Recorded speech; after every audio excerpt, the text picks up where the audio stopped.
Imagine you're stretched out in first class, sipping your drink, when the cabin's calm is shattered by a piercing scream that rattles every eardrum. Heads jerk around in unison. There she is, a woman, flushed crimson, eyes blazing, hair standing on end like static from pure fury. She's in the aisle, finger stabbing the air toward a flight attendant. "This service is an absolute disgrace.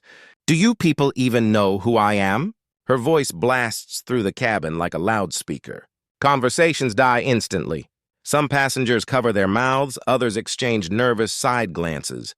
Nobody's sure if they should laugh, duck for cover, or brace for impact. And that was only the opening act. Because this wasn't just any difficult flyer. This was Karen, the Karen. And within 5 minutes, she'd commit the unthinkable, laying hands on an air marshal in front of a stunned, captive audience 35,000 feet above the ground. The flight had begun quietly enough.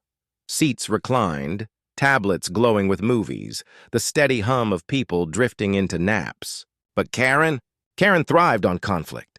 Peace wasn't good enough. She demanded flawlessness. And when her champagne arrived a few degrees short of icy perfection, she detonated. "This is first class!" Do you not understand what that means? I paid to be treated like royalty, not like some peasant off the street. She screeched. The flight attendant's face trembled, her eyes shimmering with unshed tears. Passengers murmured, whispering, "Here we go again." But no one dared step into the fire. Then Karen's gaze locked on a man in row 2.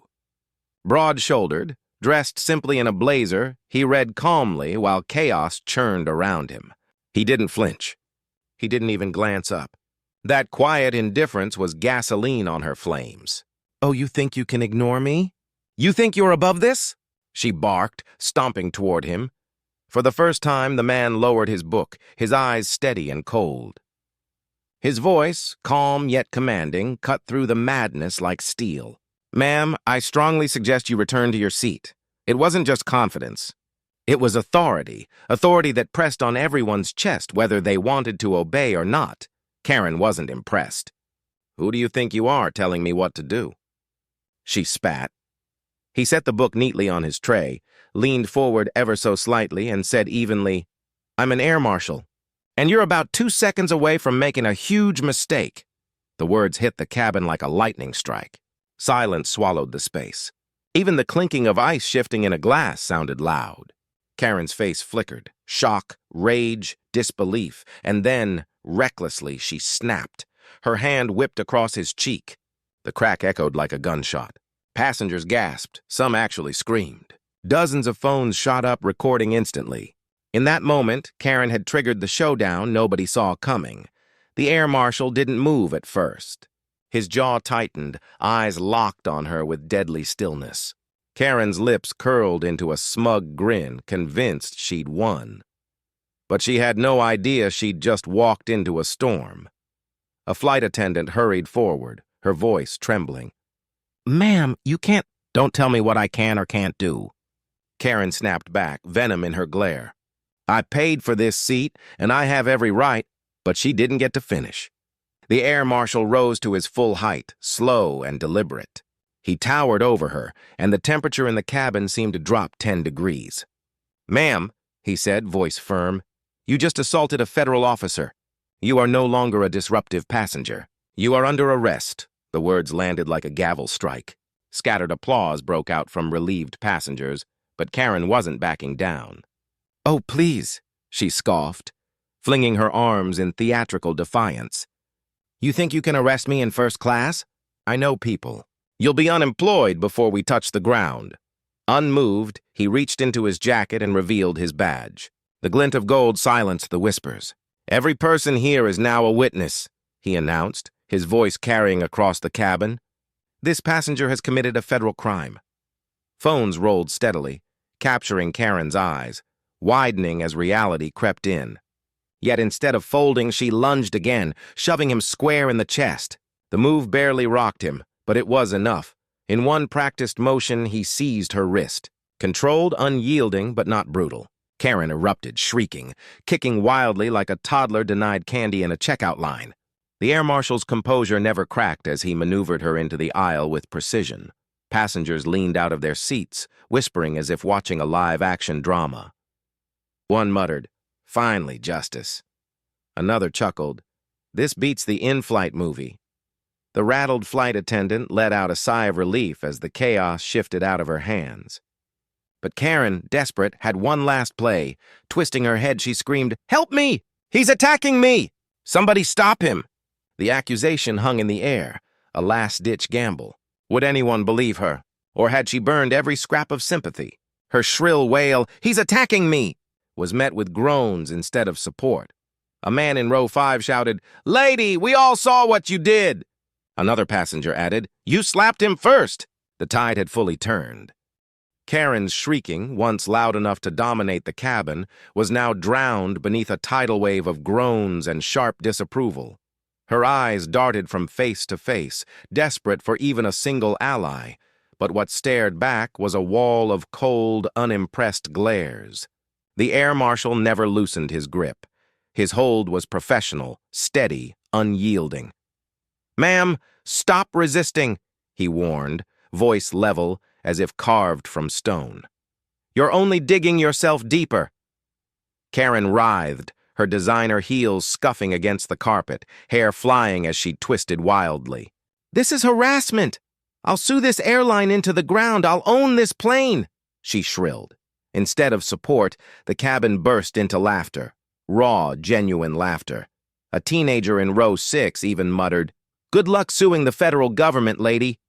His sarcasm earned chuckles that spread like wildfire, feeding Karen's humiliation. Realizing rage wasn't winning, she switched tactics. Suddenly, she collapsed forward, limp in his arms. "I'm fainting! Somebody help!" she wailed, hands fluttering like a bad stage actor. The air marshal didn't even blink. "Nice try," he muttered, adjusting his stance, locking her limp form in place as if he'd handled this trick a dozen times before. Up front, the cockpit had already been informed. The intercom crackled, and the captain's calm baritone filled the cabin. "Ladies and gentlemen, we apologize for the disturbance. Please remain calm.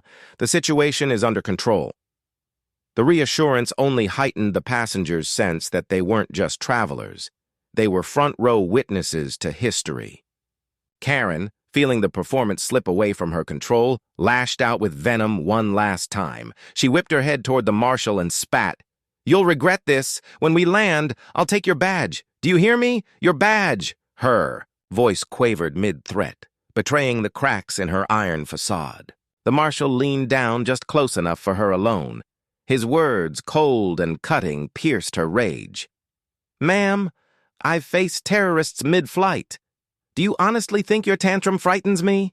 Her bravado was shattered. For the first time, Karen faltered. And then it happened. Applause. It started with one passenger, then another, until the entire cabin erupted in clapping and cheers. Phones filmed gleefully, passengers stood, and what should have been an arrest now resembled a standing ovation. Karen's eyes went wide, her gaze whipping around in disbelief. The audience she had tried so hard to dominate was now celebrating her downfall. The air marshal, calm as ever, reached into his jacket and produced handcuffs. The metallic snap as they locked into place echoed like a gavel strike. Karen froze.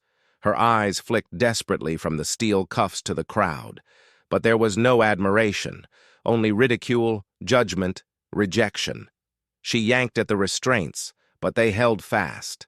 "Ma'am," the marshal said evenly, "you are under arrest for assaulting a federal officer and jeopardizing the safety of this flight." Her face contorted with rage and desperation. "You can't do this to me! I'm important! Her words vanished beneath a roar of laughter and applause. One passenger leaned into the aisle, phone raised high. "Smile for TikTok." "Karen!" another shouted. "Best flight ever!" Each mocking comment chipped away at her once-inflated ego. The more she fought to reclaim control, the smaller and more ridiculous she looked. The marshal guided her toward the galley with practiced precision. Karen thrashed like a trapped animal, hissing threats of lawsuits and firings, but his composure never broke. "This isn't over," she screamed, voice cracking. "You'll regret this, all of you!" Her only answer was another wave of applause. The captain's voice returned over the intercom, this time edged with a trace of amusement. "Ladies and gentlemen, thank you for your cooperation. Law enforcement will be waiting for us at the gate."